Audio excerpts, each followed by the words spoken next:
Hello friends, welcome back to the channel. Here today in front of me is the 2023 Volvo XC90 Recharge. Of course, it's the plug-in hybrid, that's what Recharge means.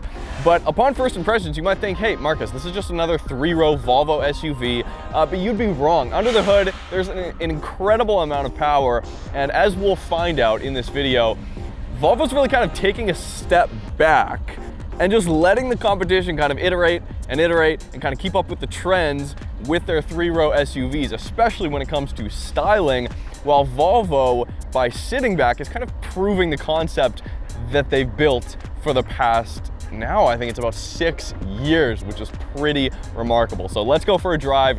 Let's find out what it's all about.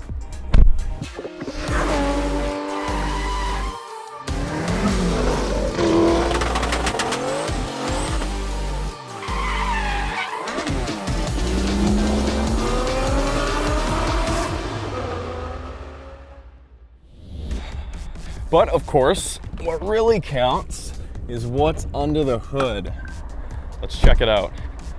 So in the front here, the XC90 Recharge is powered by both a 2-liter direct injected turbocharged inline 4 up front that exclusively powers the front wheels, as well as in the back an electric motor that exclusively powers the rear wheels. And then in between, where normally we find maybe a drive shaft, is where the 18.8 kilowatt hour battery is placed very low down in the vehicle, and that is actually larger for this model year, which just kind of bumps the XC90 Recharge up in the ranks of plug-in hybrid three-row SUVs. So what does that mean? Well, the gasoline powered engine, or ICE, I hate using that acronym, but it's here to stay, it feels like, makes 312 horsepower, and then of course the electric motor in the rear produces 143 horsepower. So in combination, 455 horsepower, 523 pound-feet of torque. That's what matters to me. I've got your attention now, right? Yeah, that's why Volvo's been sitting back and just kind of relaxing. They've put all their tech and all their updates into the engine and into the plug-in hybrid system, but it really doesn't matter what I'm telling you. The numbers don't tell the story. We need to drive it. So let's go for a drive. We'll take it for a launch, and then I'll kind of explain how all of the drive modes work. Come on, Volvo claims 523 pound-feet of torque. And they claim that to do a launch, all you gotta do is mat the gas, which makes sense because of instantaneous torque coming from the electric motor. But first things first, and we'll talk about driving modes in a second, but let's chuck it in power. Gasoline engine fires up, power to all 4 wheels, and let's just mat it and see what happens. Nothing, and there we go.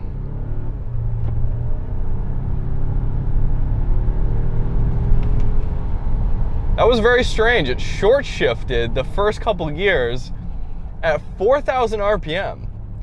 Okay, let's try this again. Let's just mat it. There we go, a little bit of a tire chirp.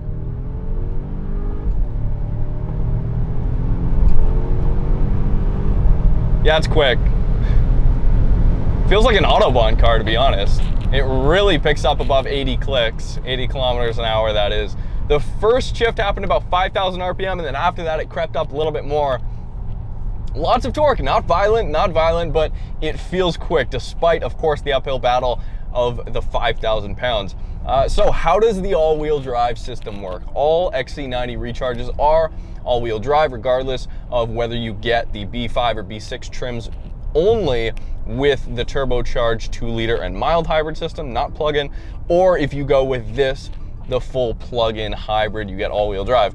Like I mentioned, electric motor powering the rear, gasoline engine powering the front wheels. So how does that work? So we have a few drive modes. We start off in what's called pure. Now that is, unless you change the settings, the vehicle will start off in pure every single time you start the vehicle. Now what that does is throw you in EV only driving mode. It can drive up to 53 kilometers EV only, and I've seen very close to that if you're very, very careful.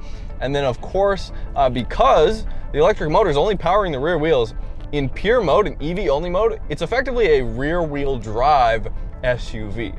which sounds like a lot of fun until you realize that, yeah, you only have 143 electric horsepowers to chuck around. So there's that.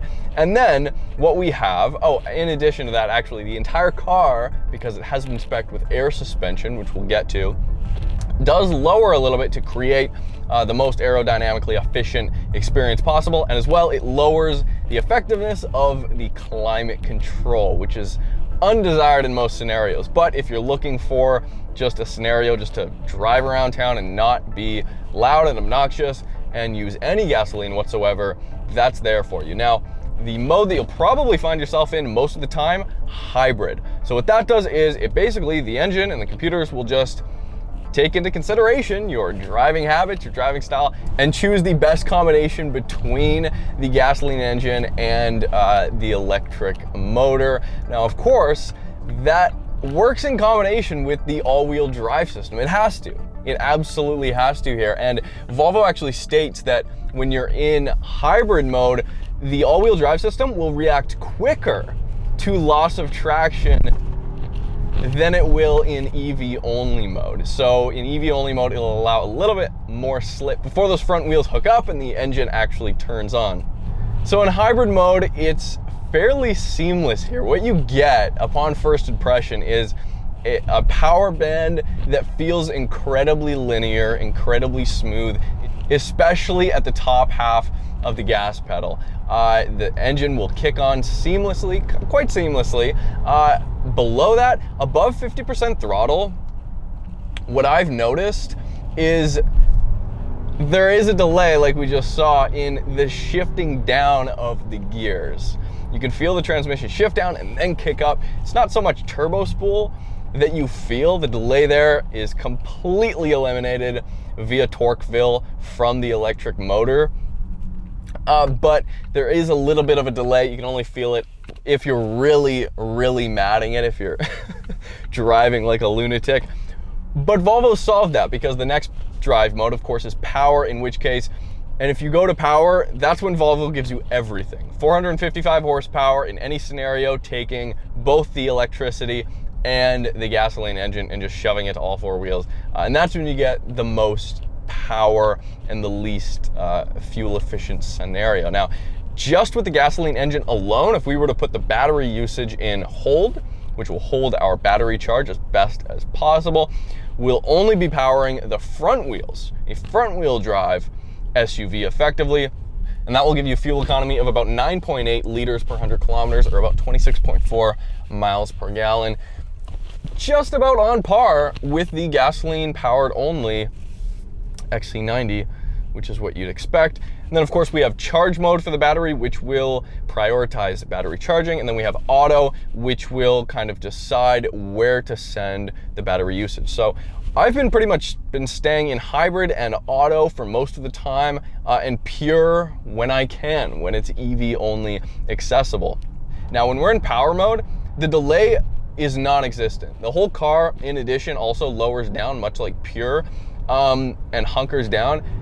The power's much smoother, much more linear and seamless in power mode, which is unfortunate because I feel like they may have been able to carry over those seamless shifts from the 8-speed auto here to hybrid mode without sacrificing too much fuel economy. Because what it's doing in hybrid mode is it really wants to know that you really want that power. But yeah, it's there's quite a bit of torque here. All right, we're gonna turn off onto the bumpiest road I know, the bumpiest, fun, twisty road I know, and test out this air suspension, okay? Easy comparison here versus the MDX Type S, which also has a lot of the same features that this has. Massage seats, air suspension, a turbo engine. The XC90 absolutely skews more towards the luxury side. Even here, as we're about to hit some of the worst bumps, body control is good. But even here in power mode, where the suspension is at its stiffest and the vehicle is lowered, it's still fairly comfortable. What I feel though is a lot of the smaller little bumps and the road feel just comes in that much more in power mode, and the steering firms up a little bit and becomes a little bit more sharp, but it's It's actually a lot more hunkered down than I would have imagined. And combined with the seats that are a little bit on the firmer side, the air suspension kind of complements it nicely. And then the last two drive modes we have off-road mode, which raises the vehicle to its maximum height. It's only available below 40 kilometers an hour. And Volvo states it's only supposed to be for off-road use only. And then constant all-wheel drive. Thank you, Volvo. Volvo does give you that option to power all four wheels at all times.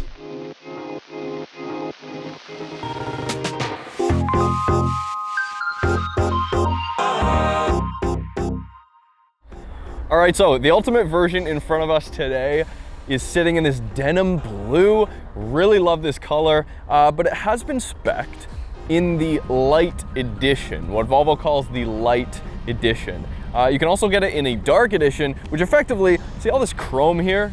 Chrome surround on the grille there, chrome around these kind of half fake vents in the corners here. Yeah, the dark package gets rid of all of that and replaces it in a completely blacked out look.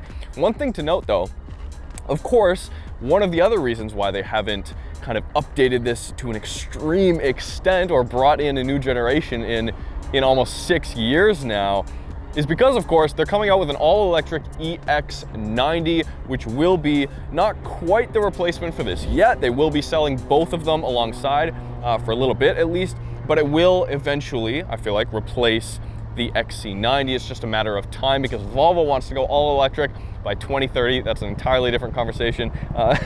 And on the ultimate version here, a no-cost option, these diamond cut 8-spoke wheels. I have a feeling just by looking at these upon first glance, Volvo took a look at some of the Korean competition and was just like, that's not what we want to do. I don't really know what we want to do, but it's not that. And what they came up with was a very simple but sharp looking wheel, and I love that.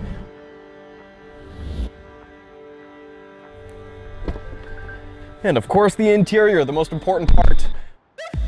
Okay, so what do we have? Charcoal and amber ventilated Nappa leather. Great combination here. There's a few other combinations that one could spec an XC90 in.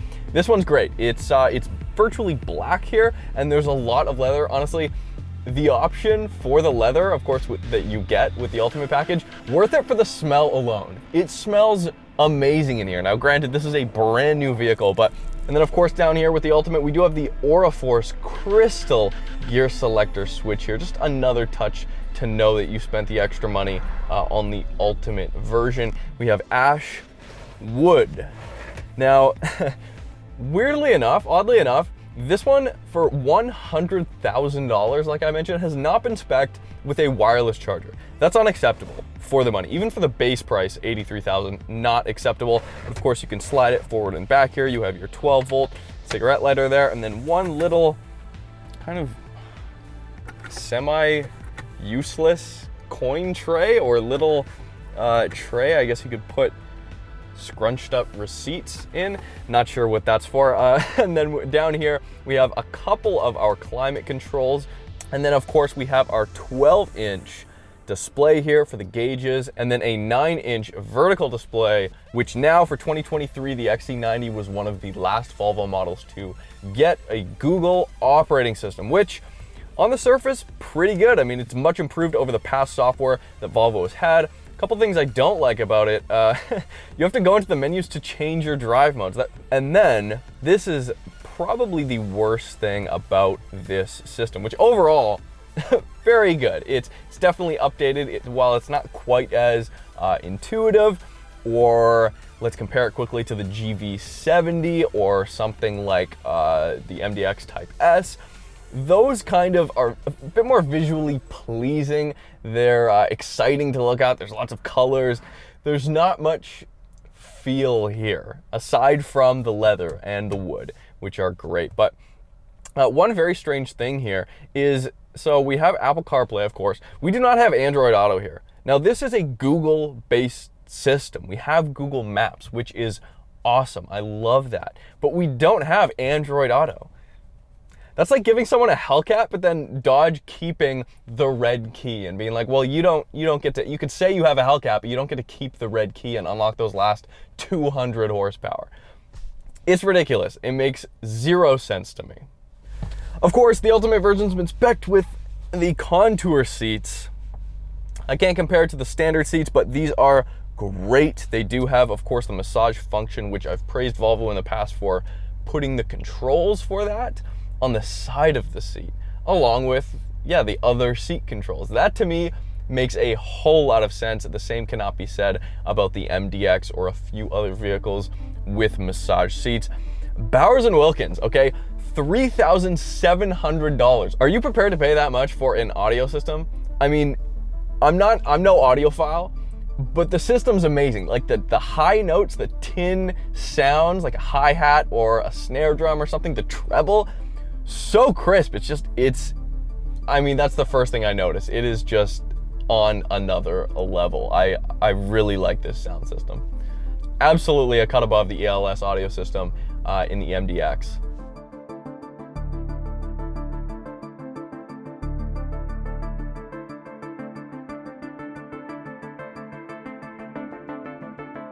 I feel like one of the reasons why Volvo has been able to just kind of sit back and slowly iterate on a proven concept, the XC90 Recharge, is because they've kind of narrowed their focus down one lane. They do one thing very well, and that's create just a seamless experience with no extra nonsense, no extra tech. There's no tech shoved in my face here, which I really enjoy.